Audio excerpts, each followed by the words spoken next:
Chapter 1, Atheism, its definition, history, and growth. The best place to start is with a definition. Atheism linguistically means not a theist, in other words, someone who does not believe in a god or gods. The prefix a means none or not, and theism, coming from the word theos, denotes a belief in the existence of an intervening god or gods. Both come from Greek, but relying on the literal meaning is not enough to explain the implications of the term. So what does disbelief in a god or gods imply? Does it indicate that the one who describes himself as an atheist has positive arguments in favor of atheism? Does it mean that they are currently not convinced by any theistic arguments? Or does it mean that they just do not believe in any gods? Academics have not reached a consensus on a definition for atheism, but my concern is not with philosophical hairsplitting. My focus is a practical one. Let's address the first question I raised. Does it indicate that the one who describes himself as an atheist has positive arguments in favor of atheism? In this sense, an atheist is someone who makes a knowledge claim, that there is no God. Nevertheless, such a claim requires justification. The claim is a positive assertion, and it requires some sort of argument to back it up. Therefore, this type of atheist must provide evidence for their position. This leads us to the second question: does it mean that the atheist is currently not convinced by any theistic arguments? This seems to be far removed from atheism and is entering into the realm of agnosticism. Holding such a position would imply that if a good argument were offered for God's existence, they would have to accept it. Finally, we have the question: does it mean that the person is someone who just does not believe in any gods? If an atheist disbelieves based on mere choice, in the absence of any rational investigation, then how does that differ from any other belief, whether it is the belief in fairies or astrology? From my experience, the question "why do you believe in no gods?" is an excellent conversation starter with an atheist. See Chapter 4. Depending on the response I receive, I clearly know if they are agnostics, atheists who believe without any positive evidence, or if they have found an argument against God. If they are agnostics, then the best strategy is to provide good reasons for why you believe God exists. If they are sincere, and the argument is valid, then they should accept the existence of the divine. If they believe in no gods without evidence, then what I find useful is to get them to question and think about their beliefs. I would ask them, what evidence do you have to reject God's existence? One would also show them the negative implications of just believing in something based on mere choice without any reasoning or intellectual basis. If they claim to have found evidence against God's existence, I would ask them for the evidence. In that case, as a Muslim, it would be my job to show how the evidence they have provided is false or misunderstood, while at the same time presenting a case for why God does exist. So here's a summary of what it practically means to be an atheist. Firstly, there is the negative assertion that one is simply a disbeliever in a god or gods. Secondly, there is the view that the current arguments for God's existence are not convincing, which implies agnosticism. Finally, there is the positive assertion that there are no gods. Such an assertion requires an argument. From my experience, regardless of the hair-splitting debates on this issue, many atheists are atheists simply because they are not convinced by any argument in favor for the divine. This means that most atheists are not really atheists at all, but closet agnostics. So there is hope, and all one has to do is offer a good argument for theism. It is important to note that the practical definitions I have proposed here are not binary. There are varying degrees of each type of atheist. Atheists can also be described as having one or a combination of these definitions. If only it was that easy. Human beings are not intellectual robots. An array of emotional, social, spiritual and psychological factors determines which worldview we adopt. Unraveling the vast number of variables that lead to certain decisions or beliefs is impossible. However, from my experience, atheism is not a strict intellectual decision born out of reason and science. On the contrary, atheism is deeply rooted in psychology, although I appreciate this applies to some and not all atheists. Misatheism, hatred of God. Although not considered a form of atheism, I thought it would be of great interest to elaborate on another type of rejection of the divine. Rather than rejecting God's existence, this perspective involves a hatred of God and a wish that he did not exist.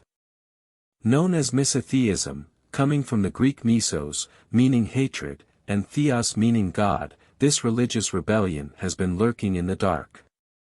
It is time some light was shed on this denunciation of God, which some might argue is the psychological basis for certain types of atheism. Associate Professor Bernard Schweitzer has written a book on the topic, after sifting through a number of literary works of prominent thinkers and writers, including Algernon Charles Swinburne, Zora Neale Hurston, Rebecca West, Elie Wiesel, Peter Schaefer and Philip Pullman. He concludes that they seem to struggle with the idea of a compassionate and merciful God in a world of evil and suffering. He indicates that the motivation for their hatred of God is due to being generally motivated by admirable humanistic impulses, registered. Schweitzer also indicates that the misatheist is emotionally and psychologically troubled. He argues that it is quite true that the psychologically, emotionally, and physically wounded are most likely to turn away from God, and that it is by no means certain that more effective forms of ministering would help douse the fires of misatheism or block the path to atheism, registered. Although these thinkers and writers represent different types of misatheists, they all question God's role in human suffering. The situation is different for the misatheist. To him, the incompatibility of widespread evil with the image of a benevolent God is a real problem, not merely a case of hair-splitting theological arguments. Misatheists are genuine accusers of God, and they will hold him accountable for random evil and undeserved suffering. Thus, atheists and misatheists come to the question of God's role in human suffering from opposed directions. The unbeliever would say that the misatheist makes an invalid claim based on fiction. To the misatheist himself, precisely because he is a believer, God is not a scapegoat but an accomplice or an instigator of evil. Schweitzer's study is quite nuanced.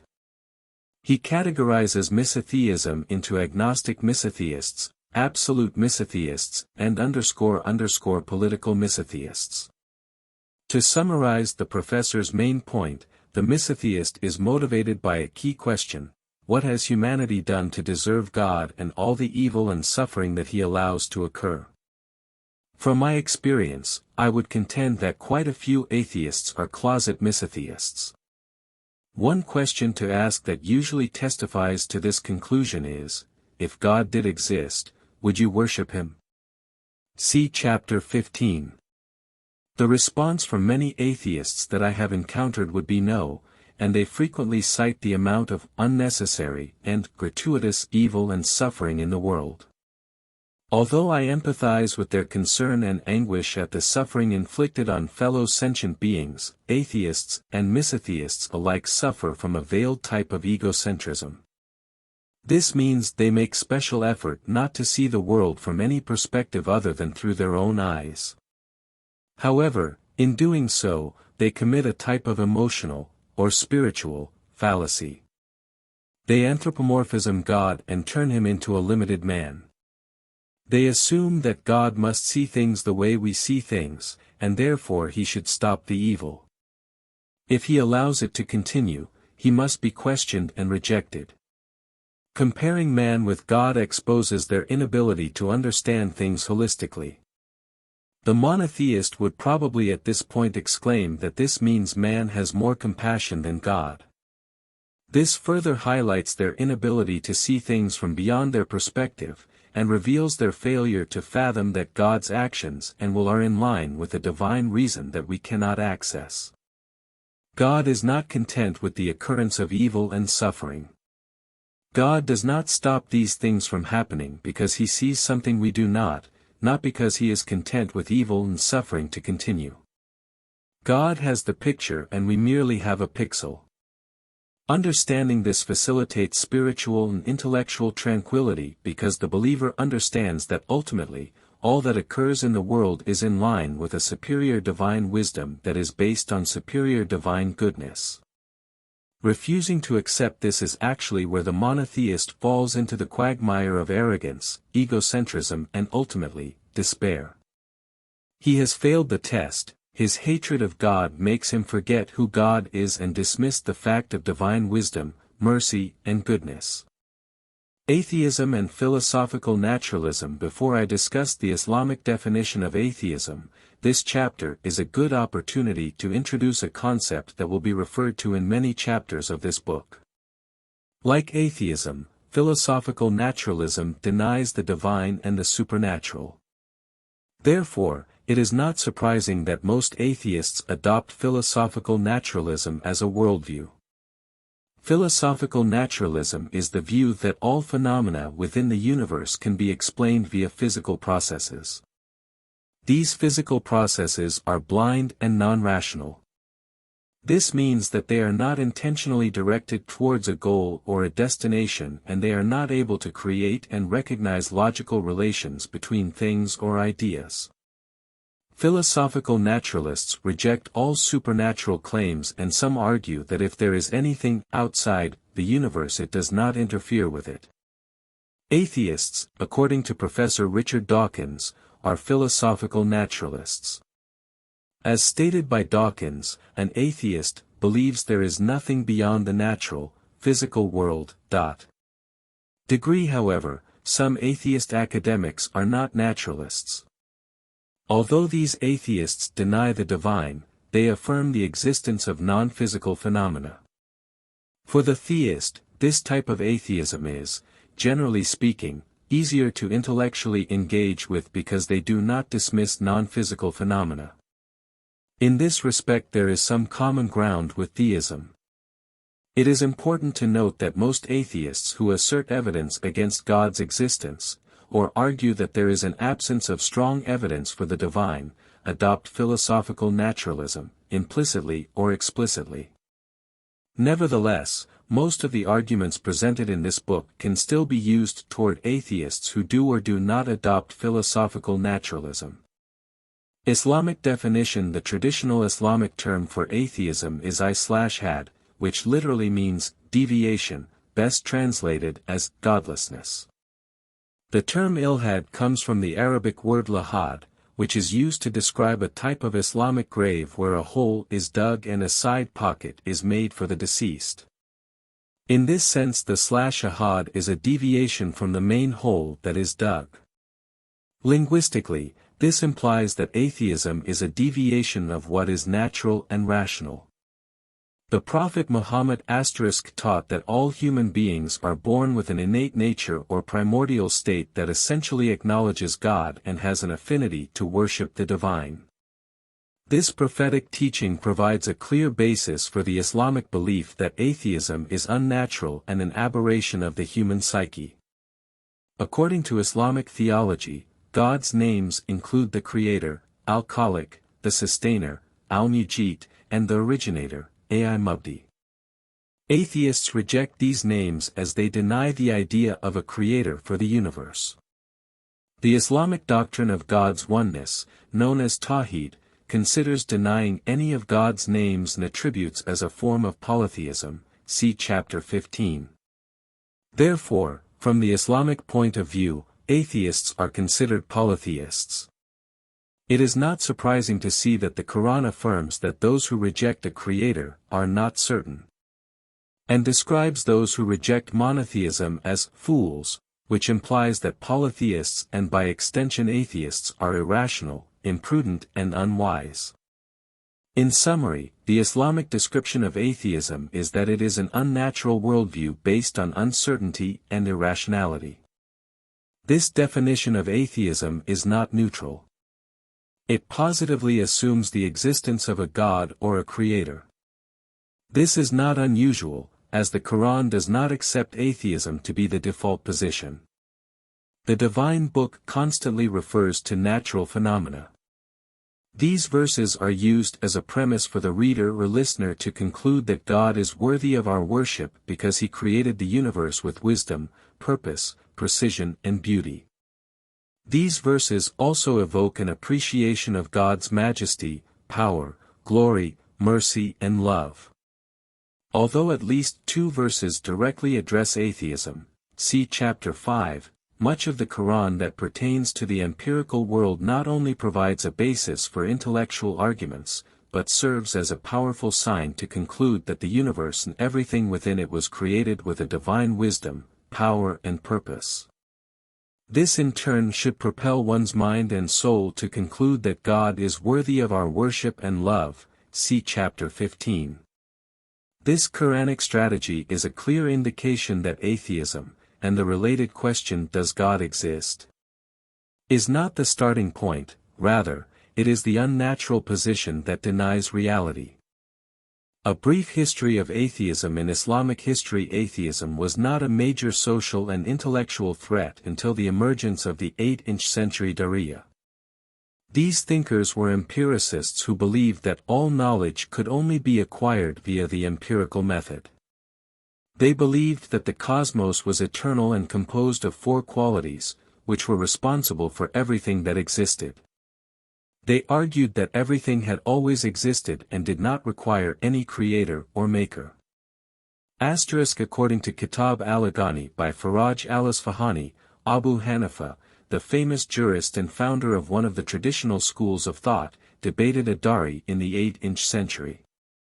Abu Hanifa was known to have intellectually hammered the Dariya in public debates, see chapter 8. Many of the Islamic scholars responded to the claims of the Dariya, including al-Ghazali, Ibn al-Jawzi, al-Jaiz, Muhammad b. Shabib, Ibn Qutayba, and Abu Isa al-Warraq. In al-Ghazali's book, Kamiya-e-Sayadat, he describes the Dariya as reductionists who do not have a holistic understanding of the universe and its purpose.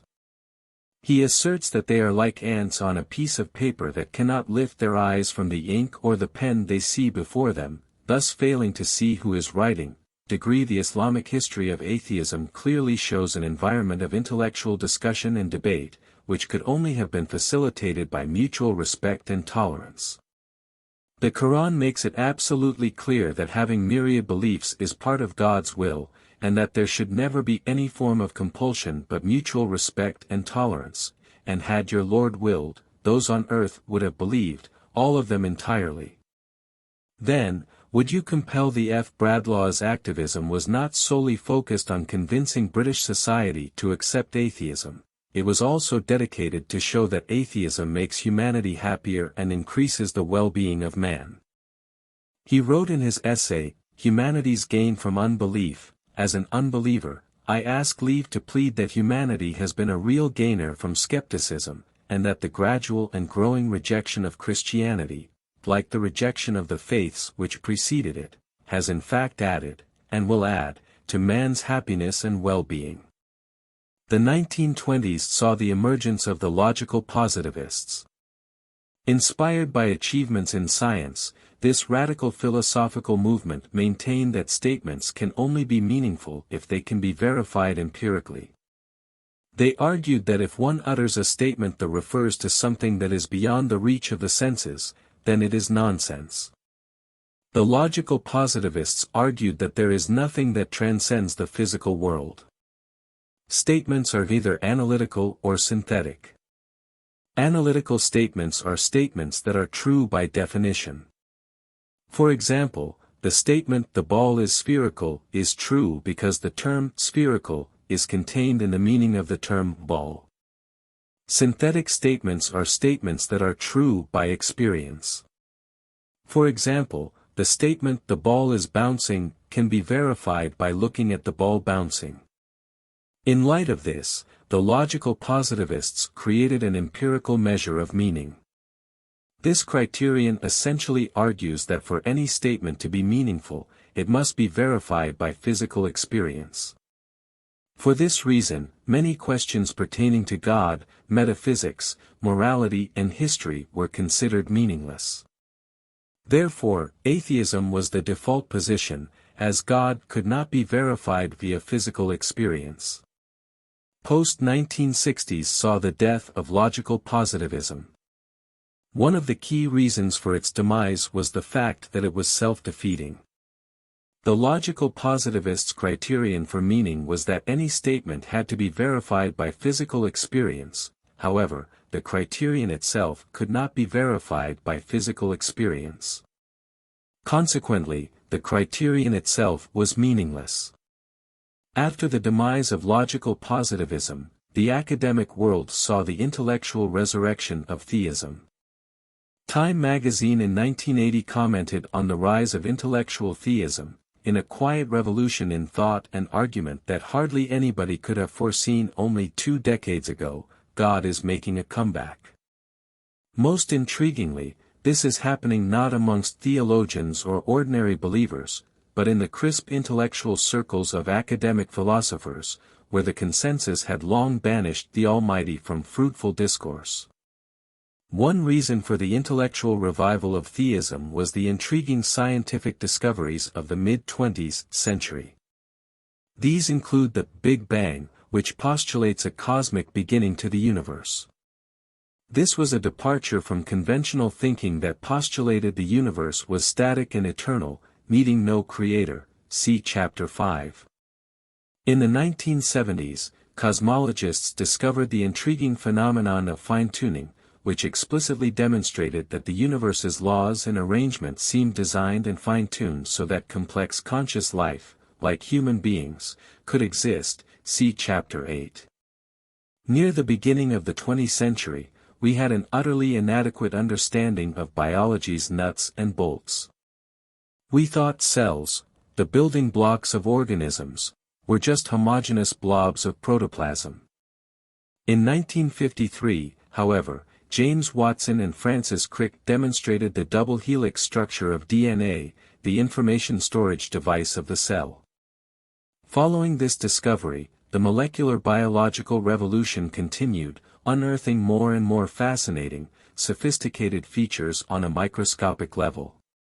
Crick, an atheist himself, was so impressed with the universality of the genetic code that he became convinced that this could not have happened by chance, and argued that some sort of extraterrestrial intervention was involved.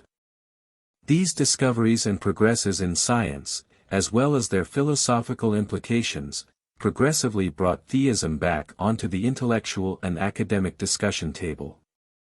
Today, theism is a perfectly respectable position. To this date, numerous academic publications have attempted to answer the God question. This has trickled down to the popular level, where many books have been written on the topic. Social media has millions of posts on the issue. The growth of atheism. In spite of these factors, atheism is now one of the fastest growing social and intellectual movements. The past 20 years have featured an increase in people who describe themselves as atheists or non-religious. This movement, also known as New Atheism, has begun to articulate a case for atheism and secularism, generally considered the political manifestation of atheism. Modern atheist writers and academics, including Richard Dawkins, Sam Harris, Christopher Hitchens and Dan Dennett, have extensively promoted this movement. Their books have become bestsellers, and thousands have viewed their public lectures. However, some would argue that their rhetoric has been nasty, circular and quite unnuanced. The late Christopher Hitchens argues religion poisons everything. Sam Harris asserts, the days of our religious identities are clearly numbered. And Richard Dawkins maintains that God is delusion. Notwithstanding these similarities, atheists do not form a homogeneous group. Certain atheist academics actually disagree with the new atheist discourse. For instance, the philosopher Tim Crane writes, TT seems to me that many of the claims made by the new atheists are simply not true, and that their view of the role of religion in world affairs is in many ways mistaken. Going on in this way about religion is not a very sensible approach to tackling the problems of the world. It is surprisingly difficult to change people's beliefs. But if there is one thing which should be obvious here, it is that the way to do it is, generally, not to tell them that they are stupid, irrational or hopelessly ignorant. Asterisk. The prominent atheist philosopher Michael Ruse exclaimed, "I think Dawkins is ignorant of just about every aspect of philosophy and theology, and it shows."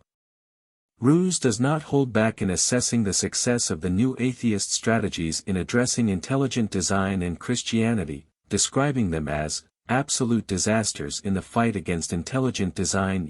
Are losing this battle. What we need is not knee-jerk atheism but serious grappling with the issues. Neither of you are willing to study Christianity seriously and to engage with the ideas. It is just plain silly and grotesquely immoral to claim that Christianity is simply a force for evil, as Richard claims. More than this, we are in a fight, and we need to make allies in the fight, not simply alienate everyone of goodwill. Asterisk. Despite internal fighting, the new atheist movement has been very successful in promoting its ideas and worldview. In England and Wales, 25.1% of the people describe themselves as having no religion, with a substantial increase on UK campuses. In Europe, 46% of the people do not believe in the traditional concept of God, and 20% state that they do not believe there is a spirit, God or life force. Half of Chinese people consider themselves atheists.